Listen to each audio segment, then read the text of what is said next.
పాత పార్క్కి పేరంటూ ఉంటుంది. ఆ పార్క్కి పైలు బంగారయ్య పార్క్ అని పేరు. ఎప్పుడు చూడండి, ఏదైనా రోడ్డు వేస్తున్నాం అనుకోండి, వెంకన్న గారి ఇంటి నుంచి సుబ్బన్న గారి ఇంటికో లేదా రామారావు ఇంటి నుంచి సుబ్బారావు ఇంటికి నేను పెడతాం. అలా అక్కడ పార్క్ పేరు మెన్షన్ చేయలేదు కాబట్టి కొత్త పార్క్ ఏమైనా తీసుకొస్తున్నారా?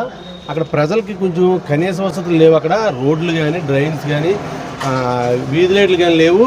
ఆ వార్డు ఏలాసంలో 2-3 వార్డుల్లోనే కొంచెం మనకు పక్కాగా ట్యాక్సీలు కానీ హౌస్ ప్లాన్లు కానీ పెట్టి ఏరియా అది, దానికి మనకు ఆదాయం వచ్చేది కాబట్టి దానికి డెవలప్ చేయండి అని చెప్తూ నేను ఏమన్నా అంటే ఆ రోజు ఆలోచించలేదో గౌరవ ఎమ్మెల్యే గారిని మేము కోరుకుంటున్నాం. మళ్ళీ నెక్స్ట్ ఏమైనా నిధులు వస్తే కౌన్సిలర్ని కొద్దిగా కూర్చోబెట్టి మీరు కౌన్సిలర్ని అడగమని చెప్పి ఆఫీసర్లను అధికారులు అడిగి ఆ కౌన్సిలర్ మేము కూడా ప్రజల నుంచి ఎన్నిక కాబడ్డాం కాబట్టి చెయ్యండి అని చెప్పాను అంతే.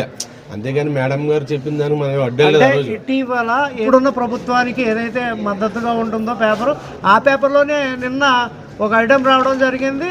నగర పంచాయతీలు సిమెంట్ రోడ్లు ఉన్నాయి, తుప్పల వల్ల సిమెంట్ రోడ్లు అన్నీ మూసిపోయినాయని చెప్పేసి ఒక ఐటెం రావడం జరిగింది. దానికి సంబంధించి దాని మీద వీళ్ళు స్పందన ఏంటి?